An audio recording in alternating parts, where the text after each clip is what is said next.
Boa tarde, meus irmãos. Estão todos bem? Mais uma tarde que Deus nos concedeu a bênção de estarmos reunidos, estarmos de pé. E vamos dar início a mais um estudo do Catecismo Maior de Westminster. E hoje o tema, ainda dentro dos sacramentos do Senhor, o tema é a ceia do Senhor. Amém, meus irmãos? Então, nas semanas passadas, nós falamos acerca do batismo, de como foi estabelecido o batismo, e agora falaremos da ceia do Senhor, que é o segundo sacramento estabelecido no Novo Testamento pelo nosso Senhor Jesus. As perguntas vão a partir da pergunta de número 168 até a 173. É um pouco extenso hoje, então vou tentar resumir o máximo de maneira mais objetiva possível. Então, primeira pergunta de número 168.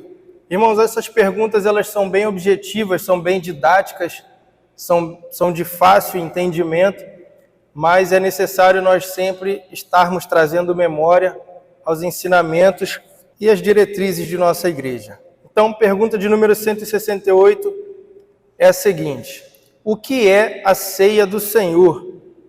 Resposta: a ceia do Senhor é um sacramento do Novo Testamento, no qual, dando-se e recebendo-se pão e vinho, conforme a instituição de Jesus Cristo, é anunciada a sua morte, e aos que dignamente participam dela, alimentam-se do corpo e do sangue de Cristo, para a sua nutrição espiritual e crescimento na graça.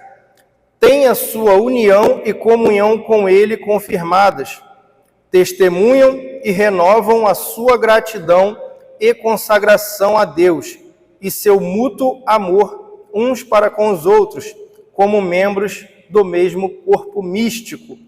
Então, como eu disse, irmãos, é de muito fácil entendimento, é bem didático, é bem objetiva esse tema.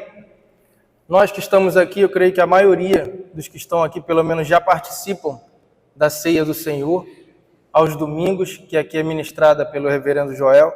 Então, os irmãos já têm uma ideia bem estabelecida e bem fixada. Então, nós vamos tentar resumir ao máximo. A primeira referência bíblica que eu trouxe é de Jesus, que está lá no livro de Mateus, capítulo 26, do verso 26 em diante. E quando comiam, Jesus tomou o pão e, abençoando-o, o partiu e o deu aos seus discípulos e disse: tomai e comei, isso é o meu corpo. E tomando o cálice e dando graças, deu-lhe dizendo: bebei dele todos, porque isto é o meu sangue, o sangue do Novo Testamento, que é derramado por muitos para a remissão dos pecados. Eu também queria trazer uma referência muito conhecida, que está em 1 Coríntios 11, 23. Paulo, ensinando o povo de Corinto, diz assim: porque eu recebi do Senhor o que também vos ensinei, que o Senhor Jesus, na noite em que foi traído, tomou o pão, e tendo dado graças, o partiu e disse: tomai e comei, isto é o meu corpo que é partido por vós, fazei isto em memória de mim. Semelhantemente, também, depois de cear, tomou o cálice, dizendo: este é o cálice do Novo Testamento no meu sangue. Fazei isso todas as vezes que beberdes, em memória de mim.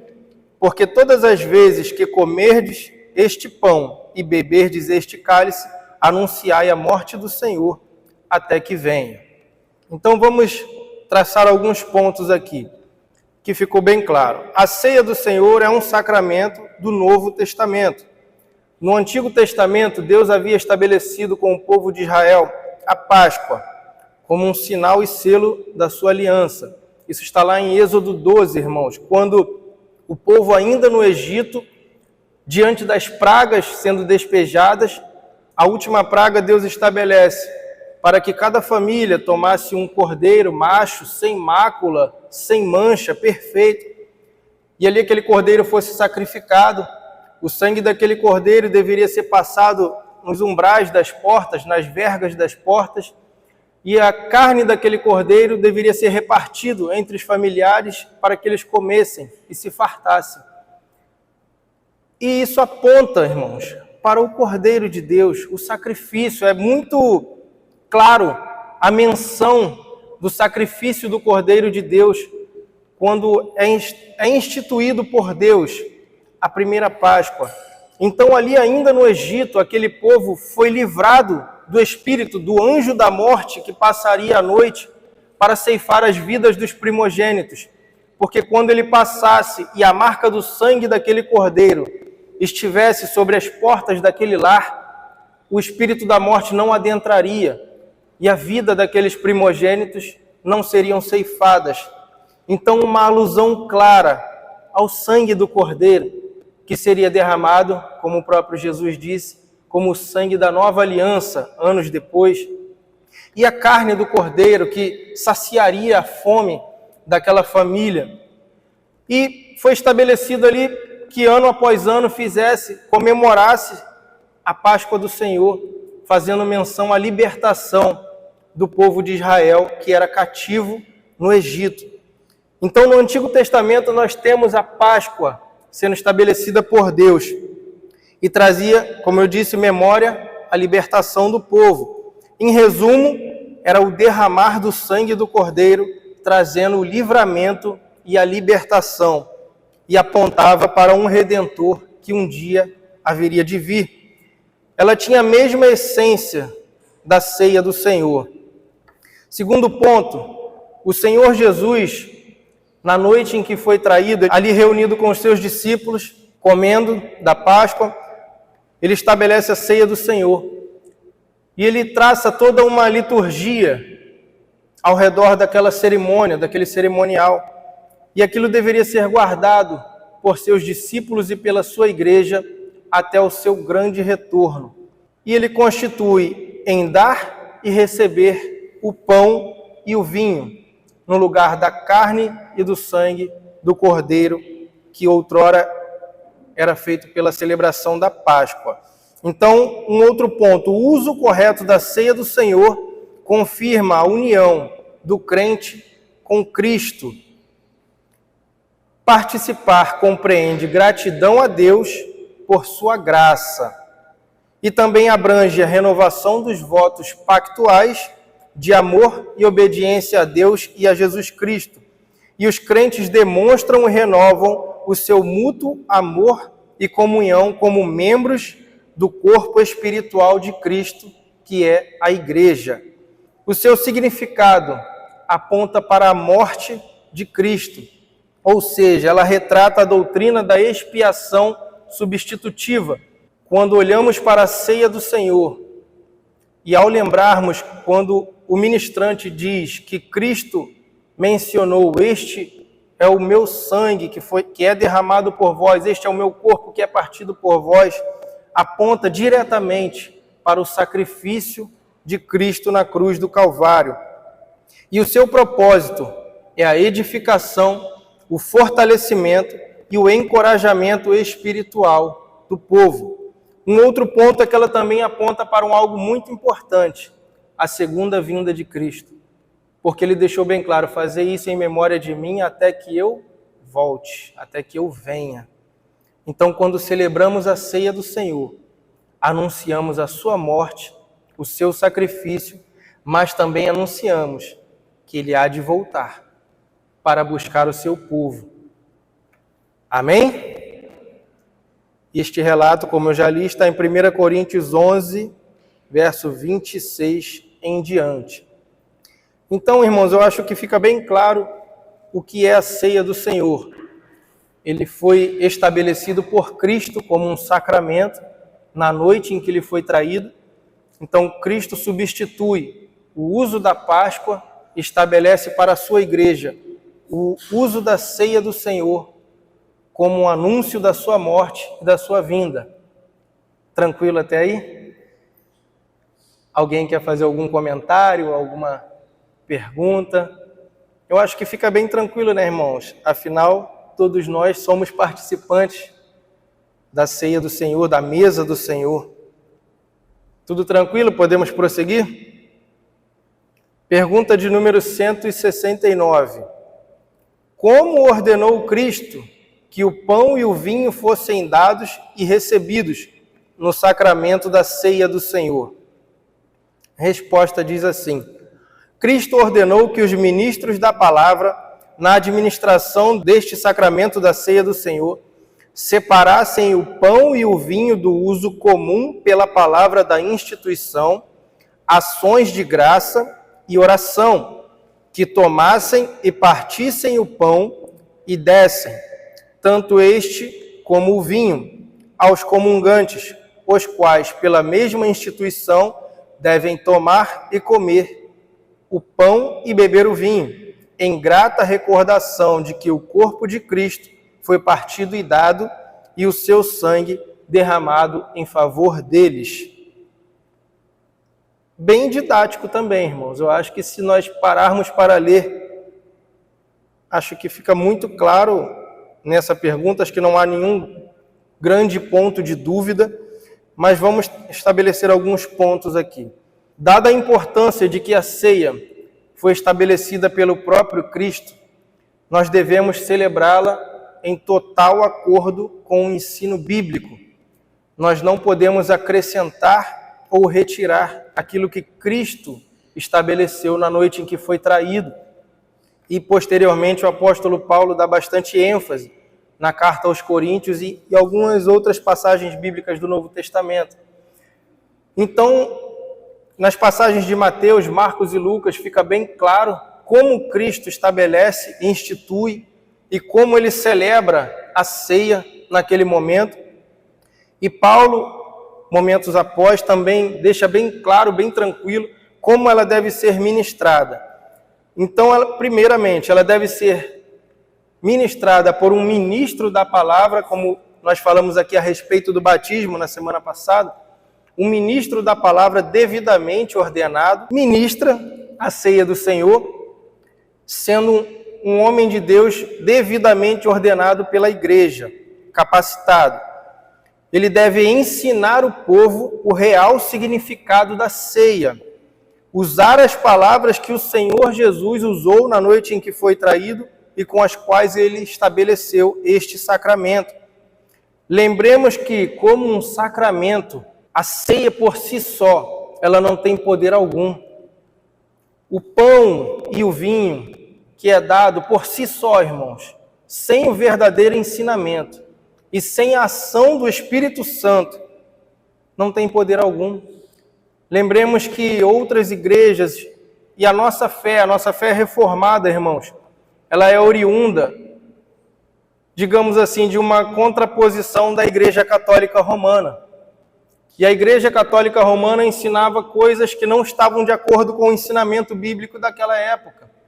E a fé reformada surge para voltar às Escrituras, para retornar ao verdadeiro Evangelho. Então nós não devemos acrescentar o que não está estabelecido na palavra de Deus.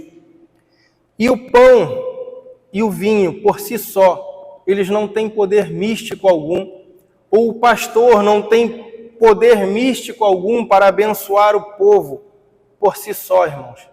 Se a palavra de Deus ela não for ensinada de maneira correta, e se essa palavra não adentrar em nossos corações para que não haja o verdadeiro entendimento do sacramento que está sendo, da cerimônia que está sendo executada naquele momento, nós somente comeremos um pedaço de pão e beberemos um pequeno cálice de vinho. Se o Espírito Santo não agir em nossos corações e em nossos pensamentos, não passará de uma simples cerimônia. E nós vamos ler aqui algumas referências bíblicas que Paulo trouxe aos Coríntios quando os exortava a respeito da ceia. Então, um ponto muito importante: o ministro que estiver celebrando a ceia do Senhor deve ser bem claro em suas palavras, dando direção ao povo do que aquilo quer dizer, do que aquela liturgia está tratando. Então, irmãos, nós temos que entender que por si só uma cerimônia não tem poder nenhum, assim como o batismo, falei na semana retrasada, né? Não tem poder algum se não for espiritualmente ministrada pelo Espírito Santo de Deus, com o devido entendimento do seu povo. Algo que eu pontuei aqui, e foi um assunto trazido pelo pastor no início do ano, não lembro se foi no final do ano passado, Jesus ele usou o vinho, irmãos, quando ele estabeleceu a ceia. Vinho comum. Muitas igrejas não aderem à prática do uso do vinho, por dizerem que se trata de uma bebida alcoólica, mas Jesus usou o vinho daquela época, o vinho com álcool. Então, é perfeitamente aceitável que nós celebremos a ceia do Senhor com o uso do vinho. E após orar, o ministro deve distribuir os elementos ao povo na seguinte ordem: o pão e em seguida o cálice. Um outro ponto, os ministros também devem participar juntamente com o povo, pois também são pecadores, salvos somente pela graça de Deus. Como eu disse, o ministrante da ceia do Senhor não tem poder algum. Lembra que Cristo chegou a mencionar: nenhum poder você teria se do alto não te fosse concedido. Então, se o Espírito Santo de Deus não estiver aqui, presente, de maneira espiritual, conduzindo a liturgia, a celebração da ceia do Senhor, não passará de um lanche, se podemos dizer assim. Aqui uma referência breve, Marcos capítulo 14. E comendo eles, Jesus tomou o pão e o abençoando e o partindo deu-lhe, dizendo: tomai e comei, isto é o meu corpo. Em seguida, tomando o cálice, dando graças, deu-lhe, e todos beberam dele. E disse-lhes: isto é o meu sangue, o sangue do Novo Testamento, que por muitos é derramado. Então perceba que Jesus ele estabelece uma ordem: o pão, em seguida o cálice. Atos capítulo 20, verso 7. No primeiro dia da semana, reunimos-nos para partir o pão, e Paulo falou ao povo, pretendendo partir no dia seguinte, continuou falando até a meia-noite.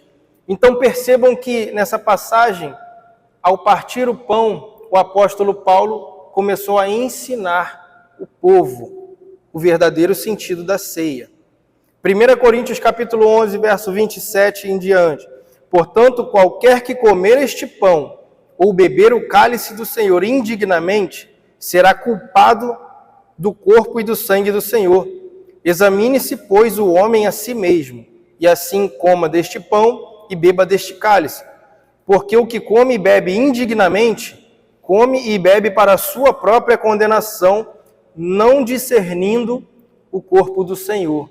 O que isso quer dizer, irmãos? Paulo está dizendo aos coríntios: examinem-se. Aquele que come sem saber o que está fazendo, de maneira indigna, come para a sua própria condenação, bebe para a sua própria condenação. Então tem que haver entendimento do que está acontecendo. Mateus capítulo 15, Jesus diz assim: mas em vão me adoram, ensinando doutrinas que são preceitos dos homens.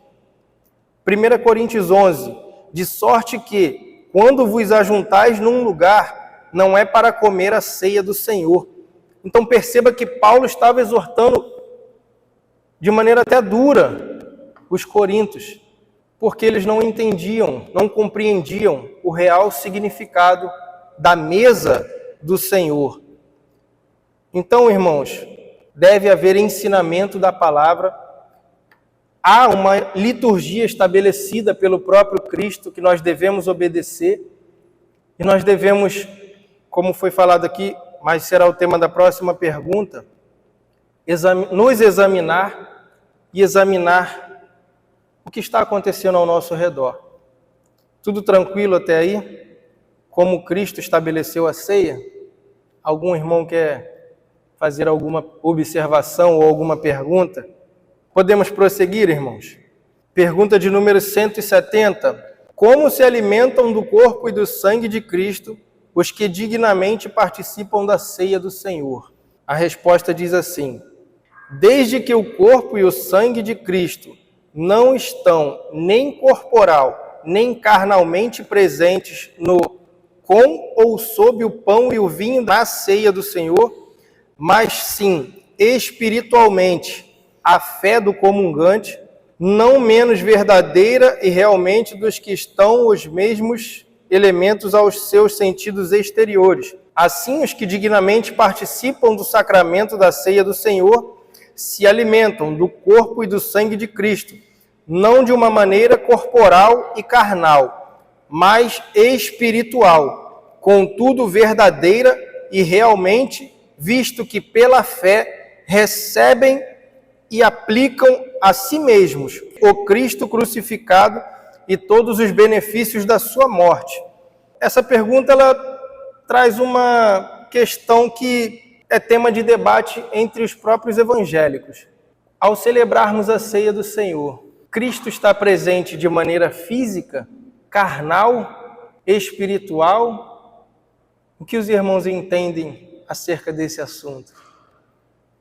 Há uma grande divergência entre os evangélicos sobre isso. Mas nosso entendimento reformado crê que Cristo está presente de maneira espiritual. Nós não comemos a carne do corpo do sangue de Cristo, mas nós comemos o pão que nos aponta diretamente para o corpo de Cristo que foi partido por nós, e nós bebemos o cálice com o vinho que aponta diretamente para o sangue de Cristo que foi derramado por nós, e isso de maneira espiritual. E nós somos alimentados de maneira espiritual, como diz a resposta aqui, mediante a fé do comungante. Nós recebemos o renovo, a força espiritual do benefício da morte de Cristo. Quando Cristo estabelece a ceia, e ele diz, fazei isso, lembrando da minha morte, lembrando do meu corpo que foi partido, do meu sangue que foi derramado.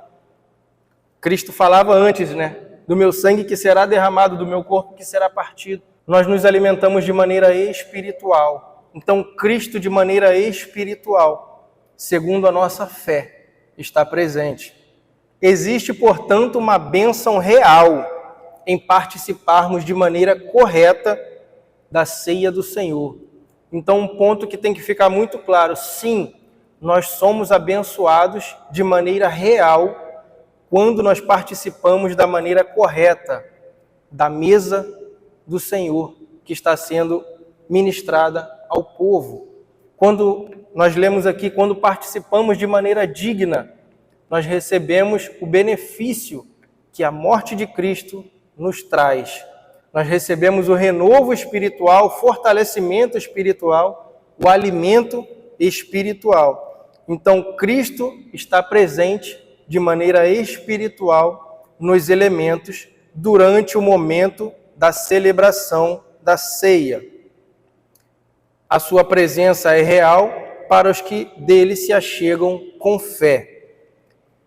Na prática, isso não quer dizer que nós entendemos que Cristo está aqui de maneira espiritual, nós compreendemos que há uma liturgia, a palavra estabelece tudo isso, mas sim, nós podemos nos emocionar, nós podemos até mesmo chorar, e eu creio que até devemos chorar, porque, irmãos, vamos parar só um minutinho, uma pequena pausa aqui, para pensar. O que você sente quando você pensa que Cristo morreu por você, para te salvar, para te trazer da morte para a vida? O que você sente quando você olha para o pão e para o cálice e você ouve o pastor dizendo que na noite em que foi traído, Cristo disse, este é o meu sangue derramado por vós, este é o meu corpo que é partido por vós. O que nós sentimos, irmãos, quando nós temos a verdadeira noção, digamos assim, entre aspas, da simbologia da ceia do Senhor? Nós estamos como aquele povo de Corinto que Paulo disse, vocês estão se juntando só para comer, mas não é da ceia do Senhor que vocês estão participando. Irmão, será que há o real discernimento em cada coração aqui, quando é ministrada a ceia do Senhor? Quando é ministrado um batismo, será que nós temos o verdadeiro entendimento dos sacramentos quando estão sendo realizados aqui? O que pensamos, irmãos? É só um pedaço de pão e um gole de vinho amargo? É só mais um domingo que o pastor fala sobre o sacrifício? Ou você verdadeiramente é impactado pela palavra de Deus, pela presença do Espírito Santo, te trazendo memória da morte de Cristo na cruz do Calvário? Porque quando ele diz, este é o meu corpo que é partido por vós, será que você se lembra das chicotadas, dos açoites, da coroa de espinhos, daquela capa vermelha, da humilhação? Este é o meu sangue que é derramado. Será que você se lembra da agonia que Jesus sentiu por nós? Como diz Isaías 53, o castigo que hoje nos traz paz foi derramado sobre ele. A Deus agradou moê-lo. Será que trazemos memória disso, irmãos? Se eu não me engano, hoje haverá a ceia do Senhor. Então é bem propício esse tema hoje. Será que somente comeremos e beberemos e vamos descer daqui a pouco para falar do jogo do Fluminense ontem? Ou seremos tomados pelo Espírito Santo e receberemos o renovo da parte de Deus? Então, irmãos, o benefício que este sacramento pode trazer à Igreja do Senhor só será válido se você entender para o que o pão aponta e para o que o cálice aponta.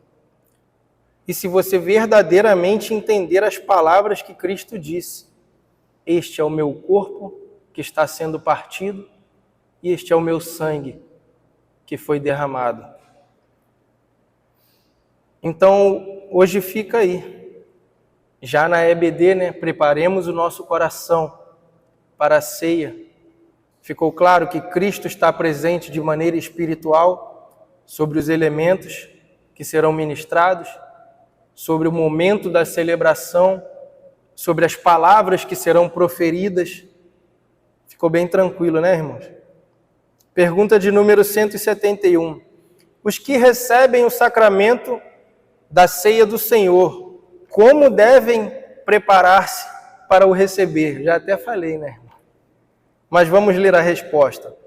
Os que recebem o sacramento da ceia do Senhor devem preparar-se para o receber, examinando-se a si mesmos se estão em Cristo a respeito dos seus pecados e necessidades, da verdade e medida do seu conhecimento, fé, arrependimento e amor para com Deus e para com os irmãos, da caridade para com todos os homens, perdoando aos que lhe têm feito mal, de seus desejos de ter Cristo e da sua nova obediência, renovando o exercício destas graças pela meditação séria e pela oração fervorosa.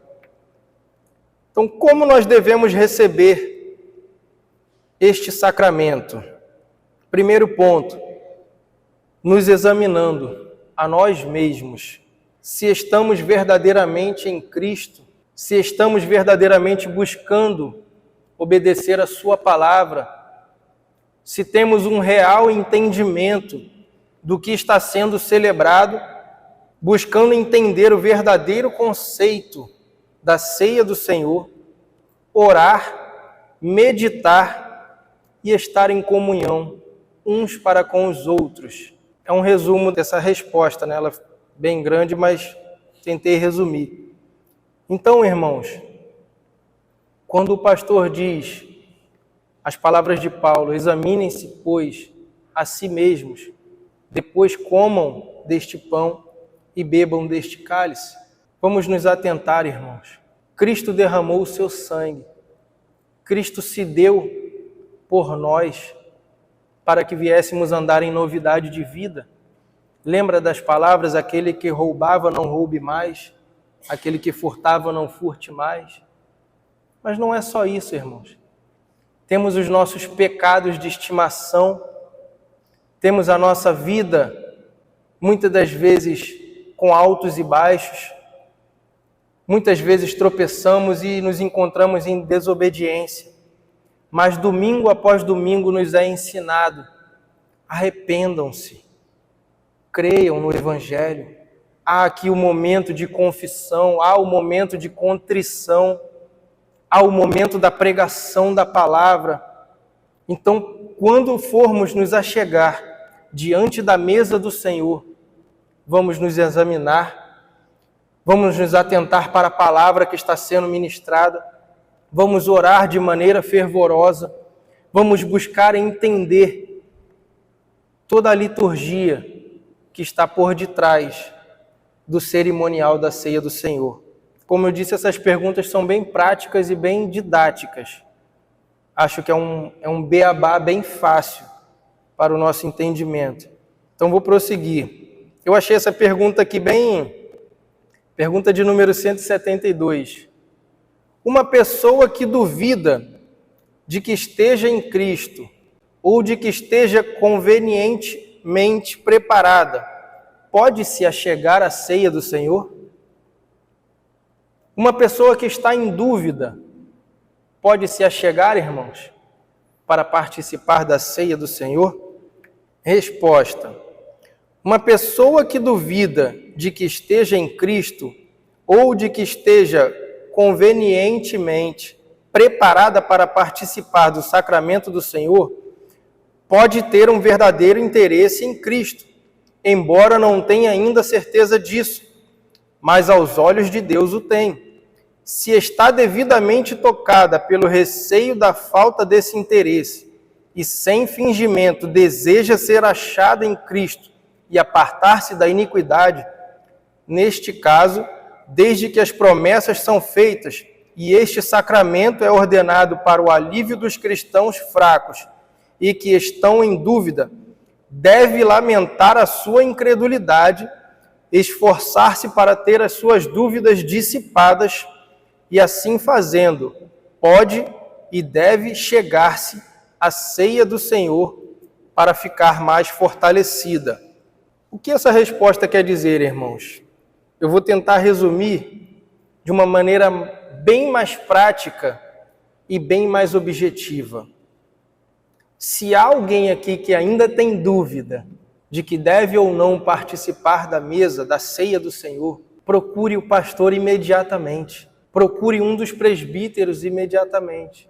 Como eu disse aqui, nós temos momentos de altos e baixos na nossa fé, na nossa caminhada. Muitas vezes fraquejamos, mas temos uns aos outros para nos ajudar. Temos o pastor, temos os presbíteros, temos os irmãos. Se estamos em dúvida, irmãos, procure a liderança da igreja. Procure os irmãos mais instruídos, com mais tempo de fé. Não deixe essa dúvida te afastar, te desanimar e te deixar de participar da ceia do Senhor, pois é um sacramento muito importante para o fortalecimento da fé e crescimento espiritual do indivíduo e do corpo de Cristo. Então, irmãos, se alguém tem algum tipo de dúvida ou está passando por algum problema, o pastor fala isso toda a celebração da ceia. Procure-o ou procure algum dos presbíteros. Amém?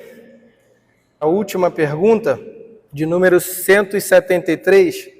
Alguém que professa a fé e deseja participar da ceia do Senhor, pode ser excluído dela? Resposta, bem objetiva também. Os que forem achados ignorantes ou escandalosos, não obstante a sua profissão de fé e o desejo de participar da ceia do Senhor, podem e devem ser excluídos desse sacramento, pelo poder que Cristo legou à sua igreja, até que recebam instrução e manifestem mudança. O que isso quer dizer, irmãos? Se os irmãos que vêm à igreja e procedem de maneira escandalosa ou de maneira em desacordo com a palavra de Deus, e isto está sendo observado pela liderança da igreja, eles podem ser excluídos da ceia do Senhor? A resposta é sim, podem. Se o ministro que está celebrando a ceia o pastor da igreja, ou os presbíteros, ou os irmãos que estão à frente, a liderança da igreja, perceber que algum irmão ou irmã não procedem de maneira digna de participar da ceia, esse irmão ou essa irmã pode ser excluído, sim, deste sacramento. Porque isso é algo muito sério, irmãos. Tanto para os que ministram, tanto para os que recebem a ceia. Amém? Algum irmão tem alguma dúvida, alguma pergunta, alguma observação? Eu tinha uma dúvida há um tempo atrás. Qual o termo certo? Ceia do Senhor ou Santa Ceia? Alguém se arrisca a dizer? É só uma curiosidade, irmãos. Eu já encerrei aqui, mas só uma pequena curiosidade. Algum irmão sabe? Na verdade, nas Escrituras não tem o termo Santa Ceia. A menção que é feita a esse sacramento, na Escritura, sempre vem como ceia do Senhor ou ceia, ou partir do pão. Podemos encerrar, então? Na semana que vem, acho que ainda as próximas perguntas ainda são a respeito da ceia. Então, se algum irmão tiver alguma dúvida, fale no momento da EBD, irmãos. Porque toda a EBD, quando acaba, sempre alguém vem me perguntar alguma coisa. Mas, como a professora lá atrás dizia, às vezes a sua dúvida pode ser a dúvida do coleguinha. Então, vamos tentar interagir para que todos sejam abençoados. Amém? Então, vamos encerrar.